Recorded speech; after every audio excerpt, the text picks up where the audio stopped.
Hi, cool. What's going on, Noah? I appreciate you coming out here. Appreciate you for having me on. Yeah. So I don't know how we want to get this one started, but I mean, I have a bunch of questions that I can ask. I'm sure some other people do as well. Um, but maybe if you could give a little rundown of you, what you could offer, what you've been doing, that'd be Yeah, cool. sure. So my name is Noah Mincis. I've been selling online for over 8 years now. Got started because a family friend of mine, his father ran a company where they basically made brass products, ceramic, porcelain, stuff like that. And then in the 80s, there was a big rush to go ahead and sell funeral products. So he diverted all of his factories and stuff to selling that. And then my friend, um, I mean, it's a weird family business, but he became a rep for his father's company, and he basically sold funeral products to funeral homes. Then that company got bought out by another one. And then I was like, hey, why not sell the stuff online? So in 2016, we started selling on Amazon, eBay, and our website. And then we started servicing different funeral homes as well as just retail customers. Sold that business in 2020. And then I just started going ahead and I started selling home decor products as well as other products. And currently I sell on a couple of different marketplaces, including Walmart, Amazon, eBay, Target, Home Depot, House, Wayfair, and a couple of others. And yeah, and I've been selling on Walmart for a little bit over 5 years now. Super cool. Um, let's Hey, can you see hear here. me? Yes. So Yep. I have a question, Noah. I wanted to know, first of all, have you only ever sold on Walmart? And what are you a seven-figure seller? I only know a little bit about you. So I don't know if I define myself as only well. I definitely my biggest marketplace currently is Amazon. Um, so the way that I mean I can't talk too much about it. I just it's I signed something, so I can't give exact numbers. But in 2020, I partially sold my company to our parent company. So we were retail distribution for funeral products, and we serviced a lot of funeral homes, not only through Amazon but also through our website. So I signed that and I basically sold 50%. And then I retained 50%. And then I kind of like held on to it. And 2025 will actually be the last year that I quote unquote work for the company. And then I'm completely divested from it.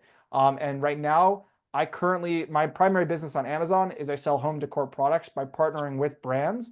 And then I either help them with their listings, run ads, kind of like an agency model, but I still prefer the reseller side. So Amazon is my bread and butter. I've been selling on Walmart now for like roughly 5 years, just doing either wholesale. Recently, I started doing OA. Um, and yeah, that's kind of like that. So I wouldn't say I'm like like in terms of numbers, it's hard to say because the Amazon account for the funeral business, we do over $12 million a year, but that's not just me. That's, we have a 30,000 square foot warehouse. That's like a whole team. And that's, I wish I could say that was me, but I am a seven-figure seller in just terms of my own business. That is so cool. Yeah, people die every day, right? You're always needed. Exactly. We are, Um, everyone's a customer, as we like to say. yeah, everybody's a customer. That's funny. Um, I did have a question. There was a question earlier in the group chat. Brian, I'm not in there. Do you see it in the Walmart channel? Actually, maybe I can pull it up.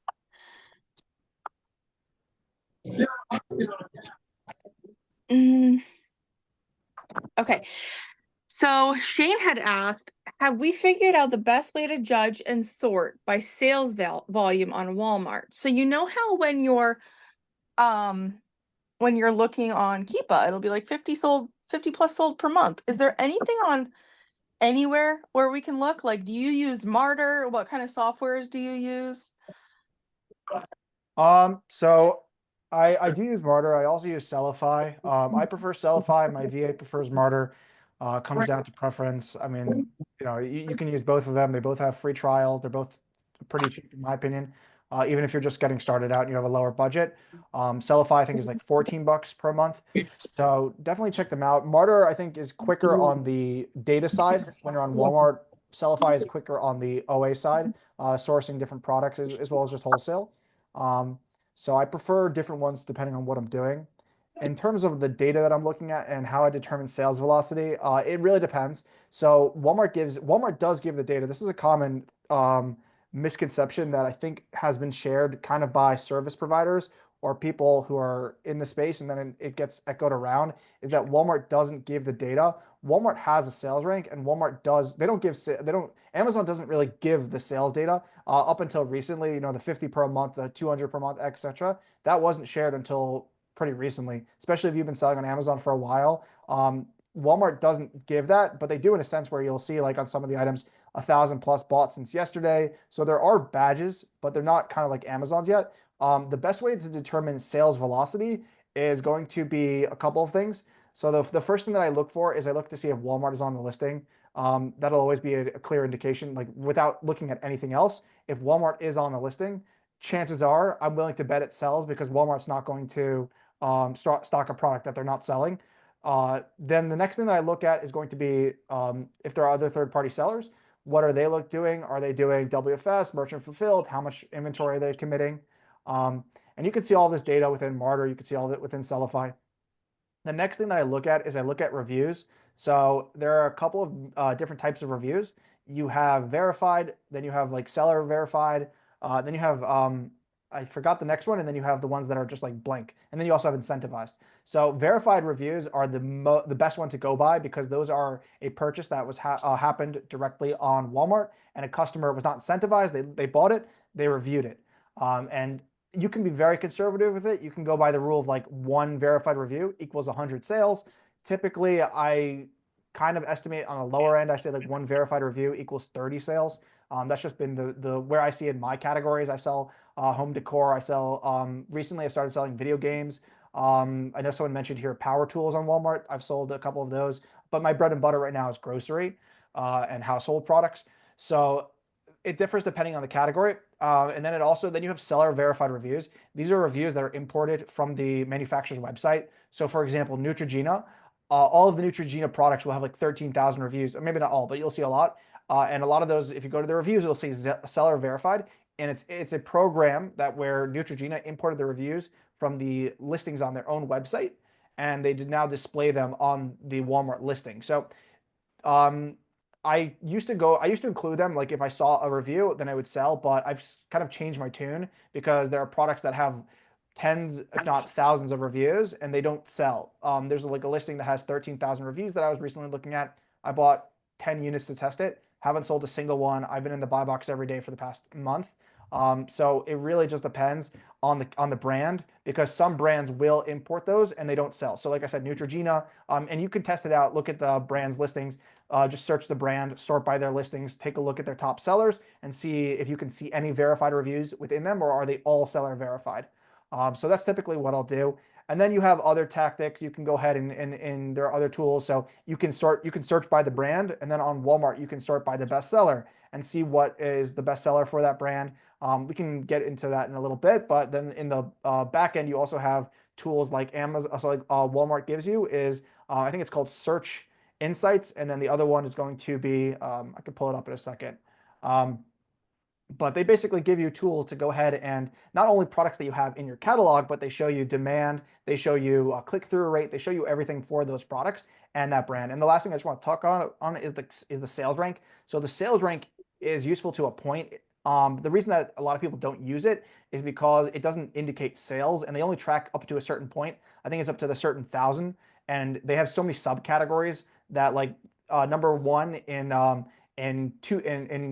horse hair combs is not going to be a good seller versus like number one in grocery. So I do use them for like checking seasonality because there are tools such as DataSpark and a couple of other ones, or even in the back end of Walmart where you can see like the drop in rank. And if a product goes up in rank or in demand during Q4, it's generally like an indicator that it's a good seller. So that's a shorter answer. I know it's a little long-winded, but there's a couple of different ways. But the other way, tried and true, is you could just add it to a Google Sheet, check who's in the buy box, and check in a day or two to see if they've sold any at the end of the day. That's really good. I think I heard you say that on Miles's call. Thank you so much for that long-winded answer. It was very, very thorough. I had a question. I kind of wanted to backtrack a little bit. So we just did our first WFS. I shouldn't say we, Andrew did it. Our first WFS shipment. So I had a question about when you said some things just don't sell. So is in your experience, is this even if you send it in WFS, or are you talking specifically just seller fulfilled? And do you do any seller fulfilled, or are you strictly WFS? I think the breakdown for Q4, it's definitely skewed. In November, I was 99% WFS.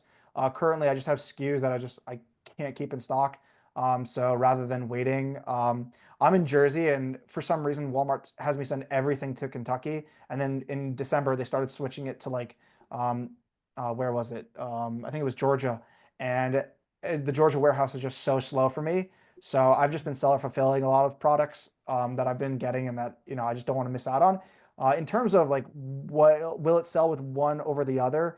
Um, it depends. I haven't really tested it as much as I would like. There are products that you're going to sell better seller fulfilled than you will WFS. The reason for that is because the buy box is heavily geographical.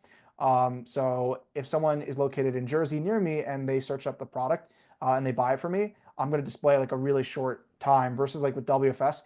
Their penetration is not as good as FBA. The FBA network is still probably a decade ahead of WFS. And if you send your products out, you don't really have control over where Walmart sends it.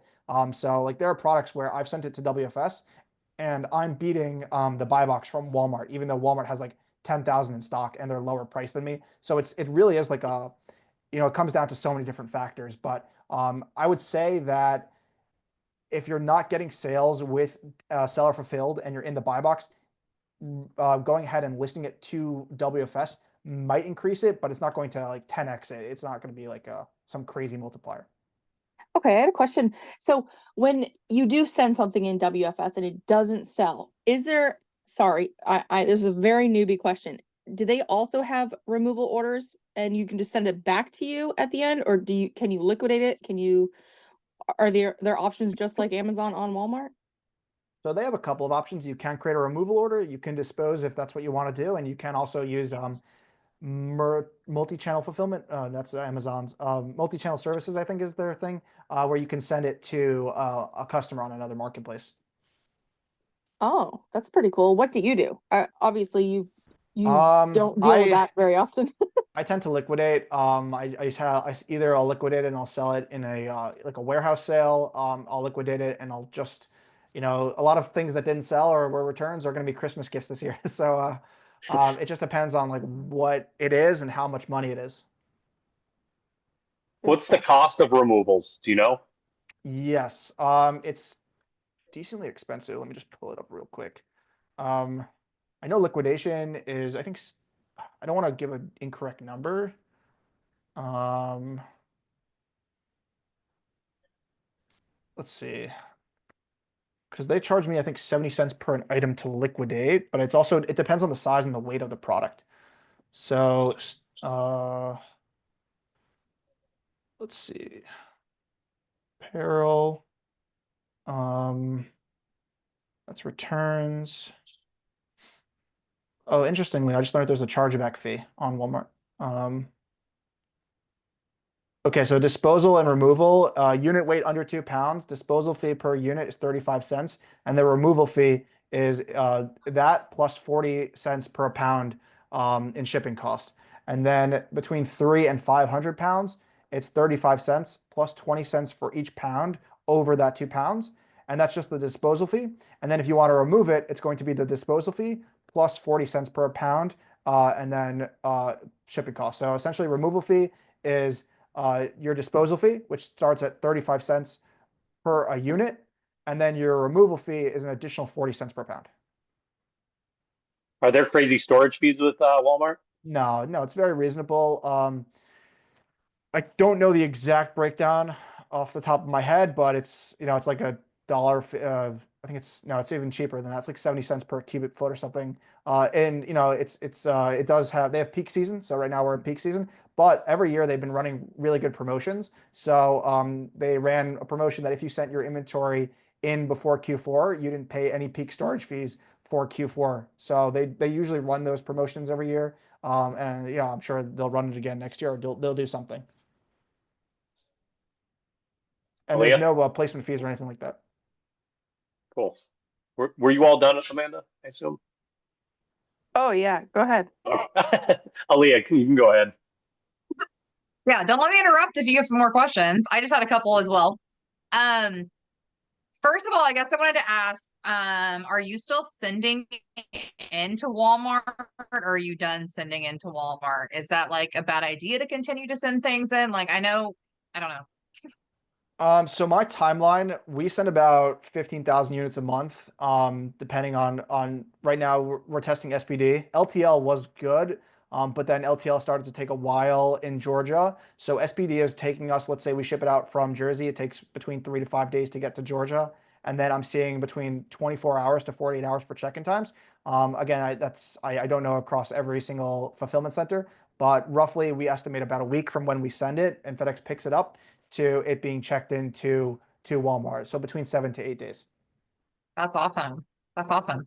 And so like right now, like I know on Amazon, it's like, hey, right now is a great time to be doing like seller fulfilled, Do you feel like that with Walmart as well, or do you feel like it's a good idea to be sending more stuff into Walmart? I know you said that like some of your items are better if you seller fulfill them, so I guess there's not really a rhyme or reason to that. There is. I mean, it depends if you're dealing with like a low quantity.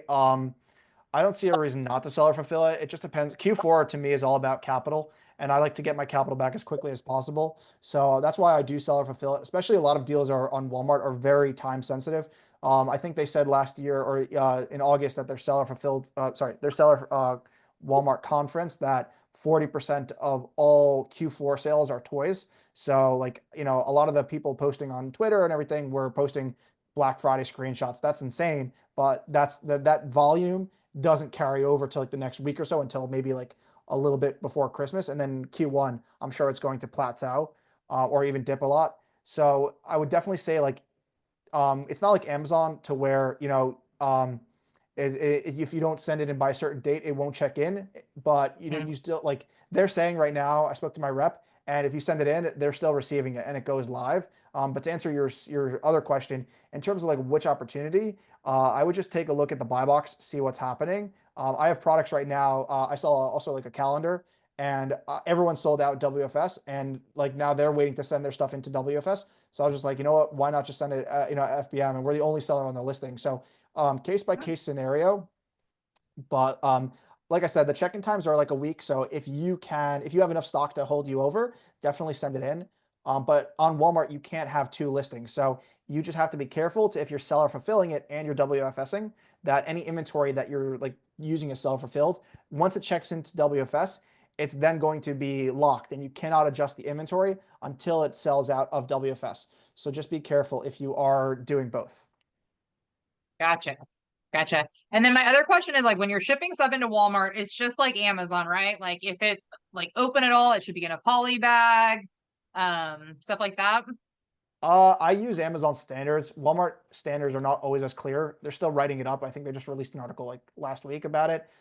They have standards for labeling and stuff in terms of hazardous. They also have in terms of the expiration date and all of that. So I would definitely recommend checking that out. In terms of polybagging, yes. So like I sold a Maxwell coffee, and it didn't really say to polybag it, but I still polybagged it anyway, just in case. Warehouses are dirty, they're dusty, and you don't want that. In terms of like beauty products, gels, liquids, everything like that, Amazon standards will get you far.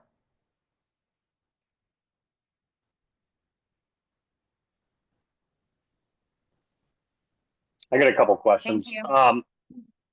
So when I'm only partial to Martyr so far. I haven't used the other one you had said. But I see a lot of the times that on the list on the sellers it'll say NA. What does that mean? You mean the name? Yeah, I think it'll typically say like Walmart and then NA. It won't say an actual unit count. Oh, Or so unit does it say it in the name or does it say it in the unit count? Is that what you're asking? unit count. In the unit count, it could mean that either they are not pulling it, there's an issue with that. Right now, I believe Martyr pulls it from the source code whenever you log into a product page. I don't know exactly why they're pulling it. I haven't seen it too much. I've seen it where it's the seller's name is NA, but sometimes maybe there's a glitch on the product page or something like that. But that would be a question for Martyr. I don't know why they Gotcha. How about also in Martyr? I don't know if this would be across the board as well, but I see very often the buy box will go down to 0. So the buy box at 0 is either Walmart is out of stock and the sellers are priced too high and they're not showing. It could also be a suppressed buy box. I think Martyr does pull in suppressed, but sometimes like let's say Walmart is out of stock, but they're at like $5 and then the next seller is at 15. It also depends on your location to which offer you're seeing, but usually when it's at 0, it just means that like it's that option where Walmart is still in the buy box even though they're not available for stock. Okay. And then also, is everybody gated equally across the board? Like, No. if no, Newer accounts, yes. I have an older account, so I was not gated in Lego. But there are certain brands like Adidas, I know. I mean, I don't want to say like across the board, but earlier accounts like Nike, Nike used to take like 9 months to get ungated. Now I think it's even shorter or something like that. So there were definitely different periods of time, different restrictions and different rules. So it's not like Amazon where like certain accounts are grandfathered into a certain brands. It's just that certain accounts have an easier time getting ungated than other accounts, I would say. thank you, Andrew. Andrew. So I have a question about creating your own listings. I've made a few just like trying it out, like random like dead stock from Amazon. And so for example, if I went to list an item and the title was incorrect that someone created, could I just create my own listing and make it correct? Or you're not supposed to make like duplicates, but it was technically wrong. Like it said like it was a wrong count or something. And I didn't want to like post it and then people complain about it like when they buy it. So Right. So I'm going to send you the duplicate listing policy. Um, it is an issue that Walmart's aware of. I mean, if you go to, you'll see like there's like 4 things for every product right now. Um, so this is the Walmart duplicate listing policy. I believe they issued it in September. Let me just double check. Sorry, November. That's when they last updated it. But this is basically like them saying they want to streamline their policy and how they plan to go ahead and do that. Now I don't know when they're going to start enacting it. So obviously a lot of you are Amazon sellers. You know, Amazon has been cracking down on bundles and all of that. So I don't know when Walmart's going to do that. It could be tomorrow. It could be 5 years from now. Generally, if the UPC code has not been used for a listing, you can create it. I know a very popular among some other resellers on Walmart to go ahead and they buy barcodes and then they create their own bundles or they create their own versions of it. It's not to say that it's wrong. It's just to say that, like, again, I don't know what the policy will be in the future. So you can do it. I'm not going to say I haven't done it. I definitely have, but it's not like something that I would just tell someone to do right away, like without explaining that risk. So you can do it. It's just that, you know, right now they don't require GS1 barcodes. I'm sure in the future that's going to change. The bundle policy is going to get stricter. It's like you've seen this before with Amazon. You know, what you've already lived through it. The Walmart's going to probably go down the same road. okay. Yeah, because I was going to post the product and I scanned the UPC and it was used, but someone created it You incorrectly. could and I'm like, update that, by the way. oh, okay. Yeah, you can change it. Either you can try changing it yourself. Sometimes that'll stick. If not, you can create a case, and they've been pretty amenable to changing it for me. Okay, cool. Yeah, because unfortunately anyone can create a listing and they can just make it like not very good. Yeah, I've seen a lot of those. All right, thank you. How important is country of origin? Um, at the moment, I don't think it's that important. In the future, I think it will become very important because if you go to their policy page, especially for WFS, any product that's sent into WFS, it says it must display a label with the country of origin. Normally, most products say that. You know, most products will say like made in the USA, manufactured here, like Lego, it all says on the back. In terms of like if you're doing bundling, I do a lot of bundling. So I'll put it into a box, send it off to Walmart. I just slap on the UPC code or the GTIN. I don't really slap on the country of origin. It being correct, again, there's no real penalty for it being wrong at the moment. Like, if there's a product and I'll just usually put like United States or something if I don't know, even if it might be like made in China or something like that. So I do think if I had to bet, I would say it will become important in the future. As of right now, they're not penalizing for it.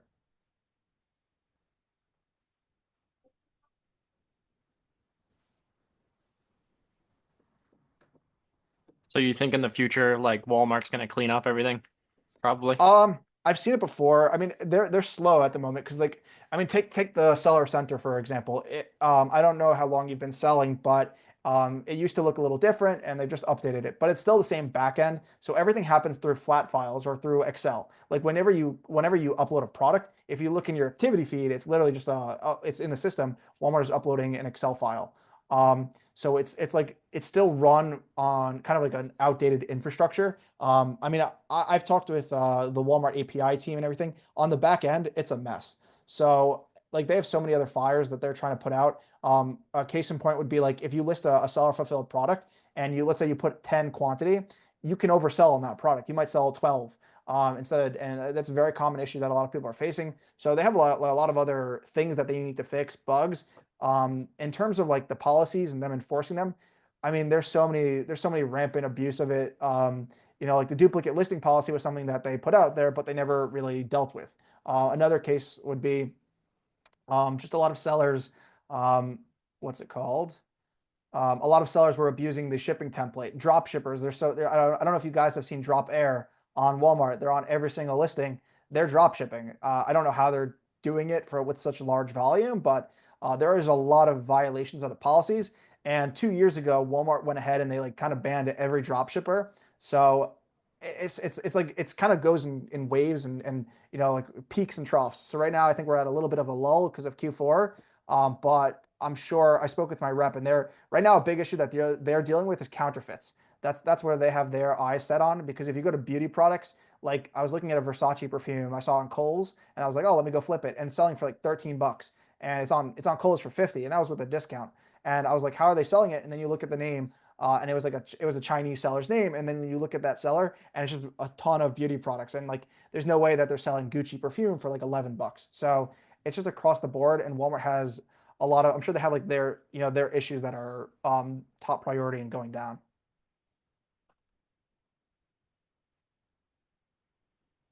I get a That made- question go ahead. Go ahead, Andrew. I'm sorry. That made me think of another question. So you know how like it glitches sometimes? I haven't experienced it, like overselling, like you said. When that happens and you don't have the units and without hurting your account, I'm assuming it's like Amazon, don't click cancel. Do you have to like call them or like quickly get on chat or something? Like You can. I mean, that's obviously the best thing to do is to so two options that I usually recommend to people are, one, definitely create a case, see if you can get them. Sometimes it could take a little too long, but if you can get them on time, that's also why you want to update your lag time. So default is 0 days. You want to update that to 1 day, and then once you have that, go ahead and just make sure you give yourself that little bump. And then if that happens to you, create a case right away. Get proof that you created that case in case something does happen to your account. Like establish that paper trail. The other thing I would do is like if you can quickly go ahead and buy it from a retail store near you, order it overnight on Amazon. I've done that before. Worst comes to worst, I've lost a few dollars, but in the grand scheme of things, it's not worth jeopardizing your account. If you have the volume, you can cancel. But if this is like your first order, then I definitely do not recommend canceling. If this is like, you're doing 1,000 orders a month and this happens once, I think you'll be fine. But it's a volume game with them.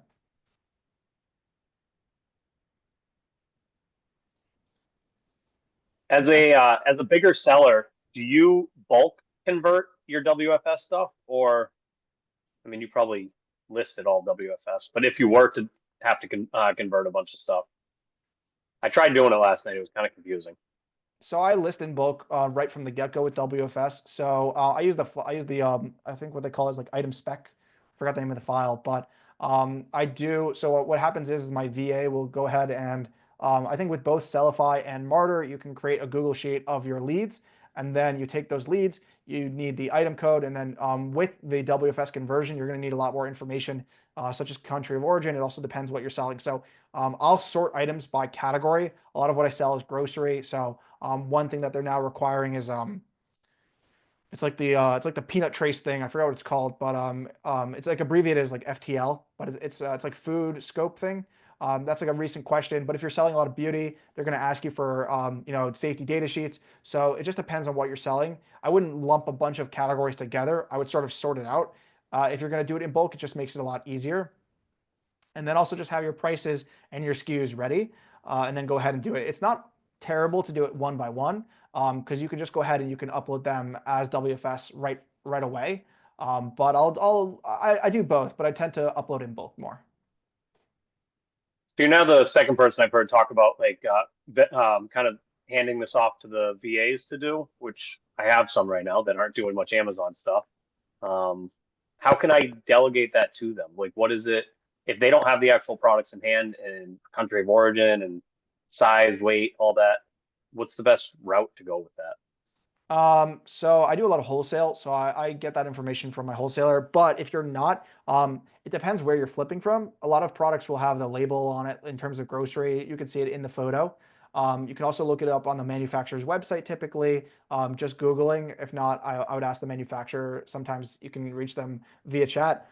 Other times it could also be in the Walmart listing. So a lot of the data that Walmart requires you to add is just with data they already have. It's really annoying, but hopefully they fix that. And you could just look. I like half the time, like for the safety data sheet. If I can't find it, I'll just upload the Walmart URL, and they accept it. So there's little things like that. Like again, they already have the data. And that's kind of how I find it. If you can't find it, then I would wait until you have the product just to confirm. But usually I am able to find it before that.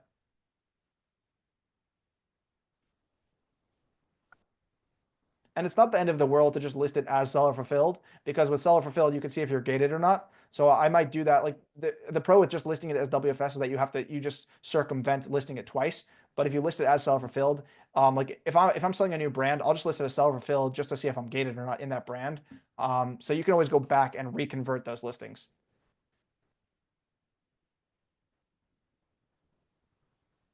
Andrew?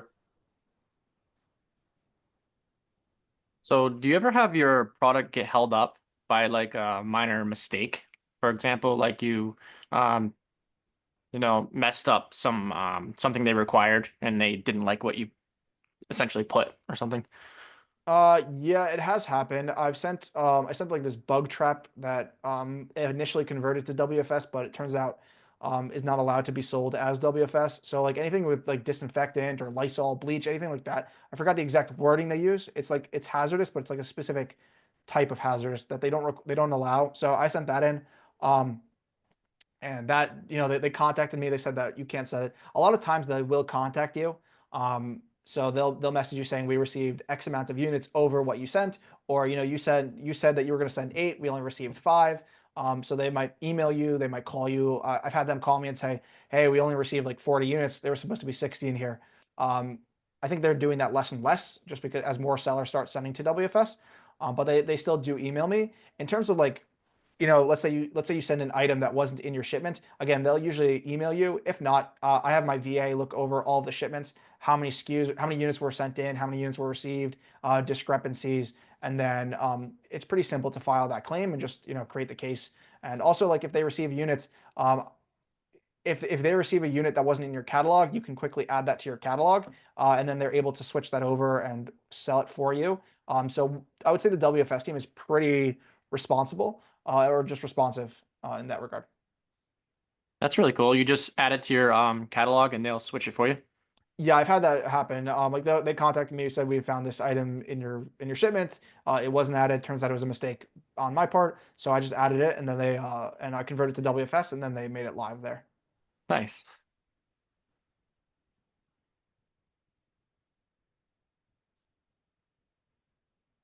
Kim?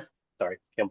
Hey guys, sorry, I'm a little late to the meeting, so I don't know if you went over this, but Is there something like a software where you can calculate your profits when you're So there is Martyr, and then there's also Sellify. I believe there's a couple of other ones. Those are the two that I primarily used. I'm sure there's other ones. I know there's Bismetrica and a couple of other ones. They all pretty much do the same thing.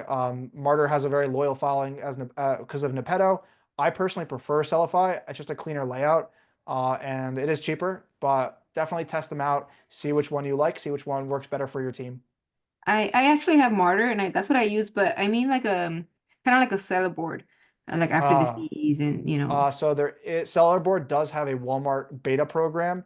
If Mhm. you want access to it, you just have to message their chat and just mention that you want access to it. They will add Okay. you. There's one called Seller Great.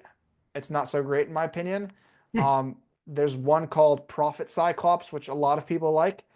They do both Amazon and Walmart. That's gotten very good reviews. I have not used it yet, but a lot of big sellers that I know have used it. And then there's one called Dashna, I believe, which is owned by Sellercord. And that one has been decent, but I'm currently testing out Sellerboard because I use it for Amazon. Oh yeah, same. I would like to use them. I was actually gonna message them to ask if there was any Walmart software coming. Okay, cool. And then another question that I had was I forgot the question. I'll be back.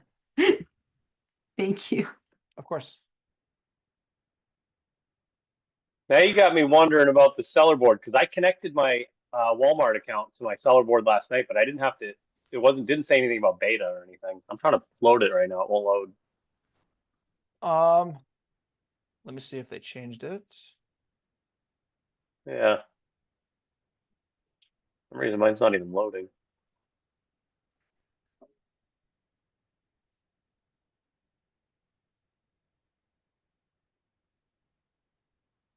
I also use it for eBay as well, so it's just like it's nice to have it all. Oh, mine's not loading either. All right, let's see.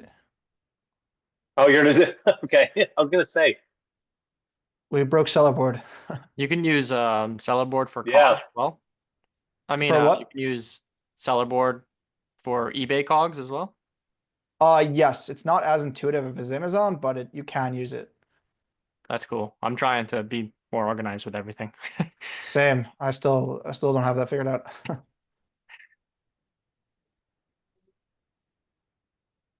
Okay. I think I'm in.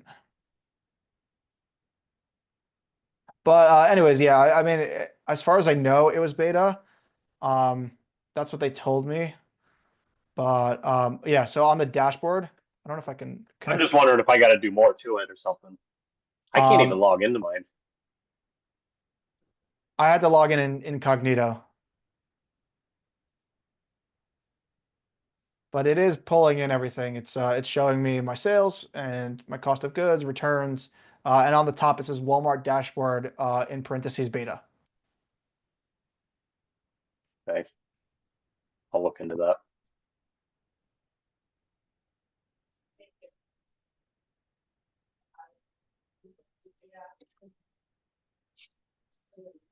Lewis? Yeah, wanted to ask what Noah uses for repricer in Walmart. So the landscape is not as good as Amazon. There isn't any Seller Snap or any of those at the moment. Seller Snap does have Walmart, but it's not good. And then the ones that I've used are the Walmart Repricer itself.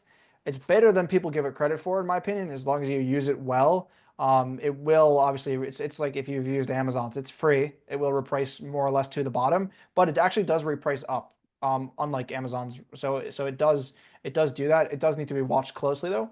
And then there's one called Flash Pricer. I personally like it. I'm using it. It's gotten mixed reviews, so they do have a free trial if you also want to try it out. But like I said, there's nothing as competitive as Seller Snap or any of those if you're looking for kind of a more aggressive or something that will really maximize your sales. Gotcha. All right. Yeah, it'd be nice if there was like just one platform that you could have the repricer for Amazon and the Walmart, just kind of have consolidate everything. But appreciate that. I'll look into those. Yeah, Flash Pricer does do Amazon as well. Oh, okay, cool.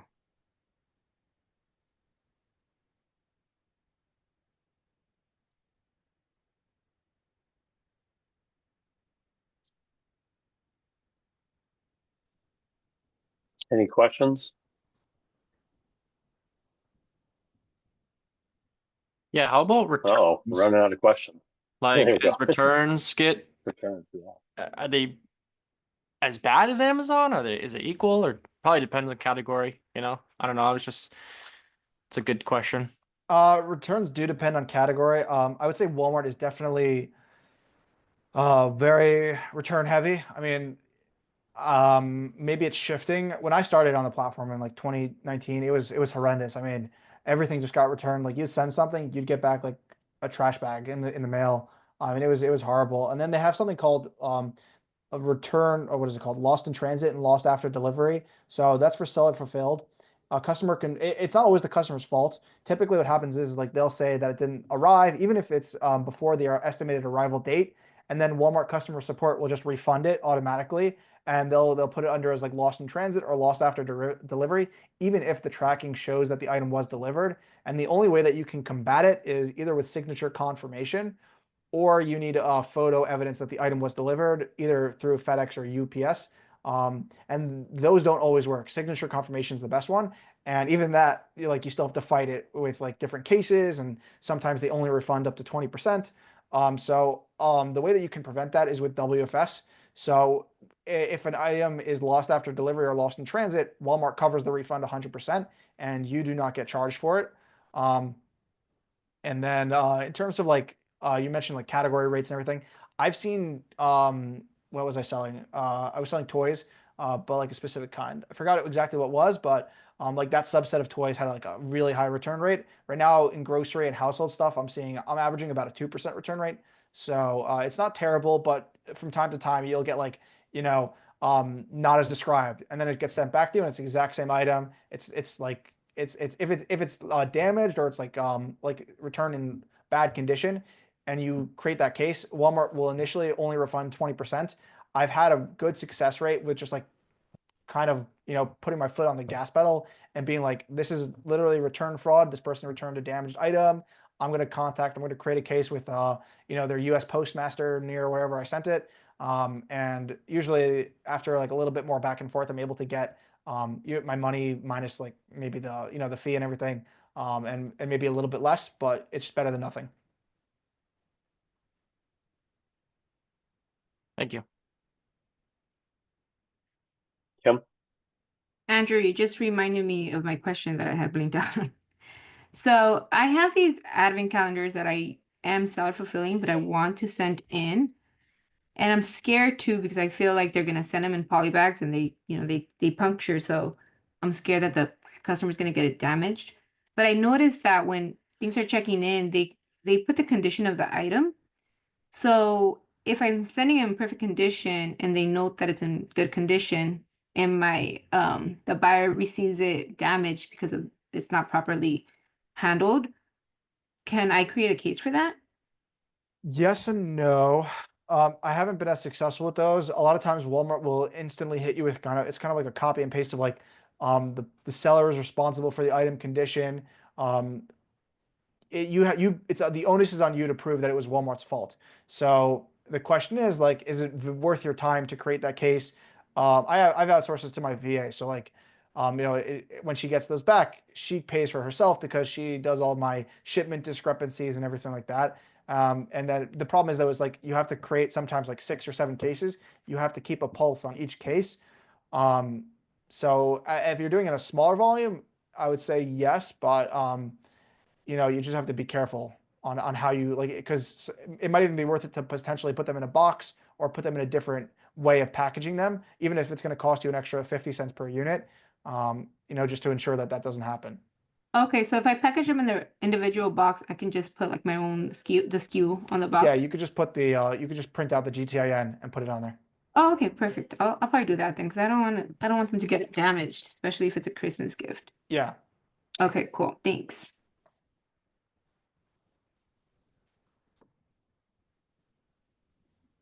I have an ungating question. So, for example, I've just been like throwing everything in my catalog just to see what happens. And I noticed there's a lot of brands that I want to ungate, and I know you have to open up cases for it. Should I take that slow one at a time, or can I just open up a whole bunch at the same time? I'm not sure if like I should go slow or just like throw everything. How quickly are we talking in terms of throwing everything? Like 100 brands at once, or? No, I probably, if I were to guess, it's just like probably like six. Oh, no, you're fine. I mean, I've Okay. ungated like 10 at one time. I think it's better. I mean, I have some people who are like, if you're just starting out, Lego sells like crazy on Walmart. I mean, I've sold over 1,000 units in just Cyber Monday. And like there's some brands that you instantly want to ungate. Lego. I mean, I've just ungated Reebok, Hanes, Squishmallow, all of those popular toy brands, Barbie, everything like that. You want to ungate as quickly as possible, and you only need 1 unit. So I just went to Target. I got a Lego keychain, and I ungated Lego. The next, it took me about a month. Right now, it's taking between a month to. I mean, I just had someone in my group who got ungated in like a week with Lego, and he only applied 2 weeks ago. So it's really random. I can't give you a definitive answer on how to make that go faster. I don't know if clogging up your case log will make it go slower, but I mean, if it's it can't be any slower than it already is. So, um, I wouldn't do like 100 brands at once, but like definitely if you're doing like 20 or 25 of the core brands or anything like that, or stuff that you already have on Amazon, you should be fine. Okay. How far back can the dates be on the invoices? I believe it's 180 days. I have to double check on that because they recently asked for my invoice for something to do with a seller fulfilled violation. So I might be confusing the dates wrong on that, but typically I just do it within 30 or 60 days or 90, just to be safe. Cool. Is it better to have just single units, like say Squishmallow? Like I'd have a receipt with just Squishmallow on it. Is it better? I believe it is. I mean, the way that I do it is I usually ungate for the product. Like I usually do it for the listing on the receipt. I did have someone who got ungated with like just like it was a random Lego item, and they were ungating completely different items that were on the receipt. But typically, one or just anything of that, as long as it says like it doesn't have to say the UPC because I've ungated with Walmart receipts for Walmart, and it doesn't say the UPC on the receipts as far as I know. But it just says like the name of the product, the quantity, and kind of has the address of where that store was located. So you want to have like at least your manufacturer. If you're doing wholesale, you want to have your wholesaler's address, and anything like that.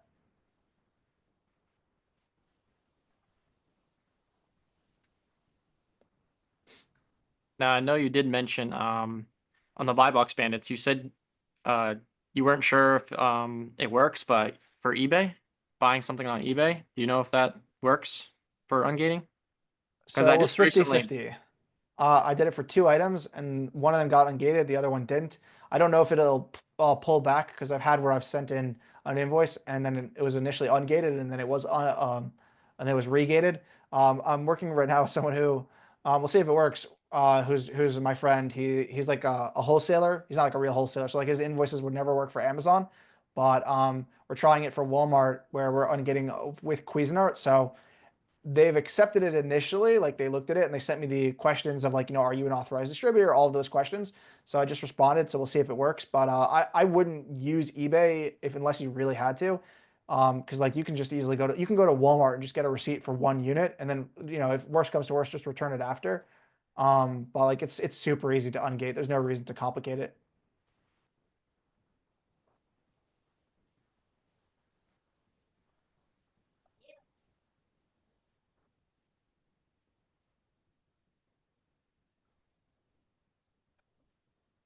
That's all you got.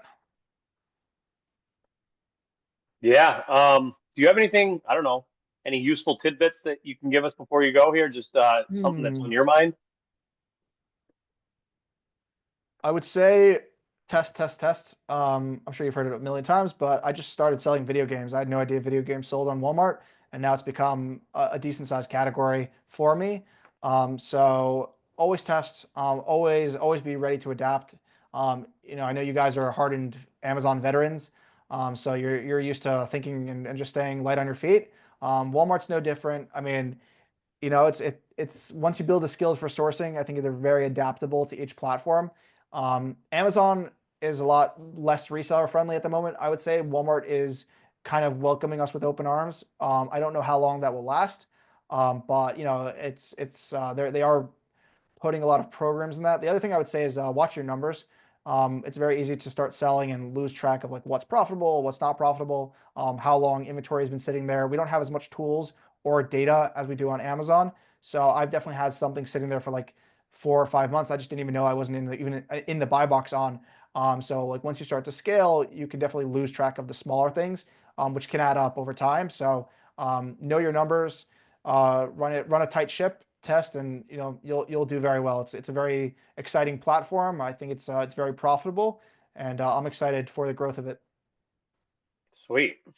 Well, I really appreciate you coming out here and answering all these questions. A lot of us are kind of just getting started, and even the guys that aren't, I'm sure, got something good out of this. So I appreciate you.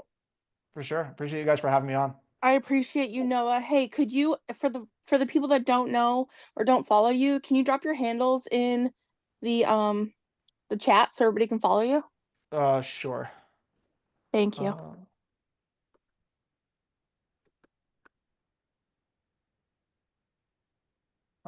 That was my YouTube, and then my other one that I am mostly active on is Instagram.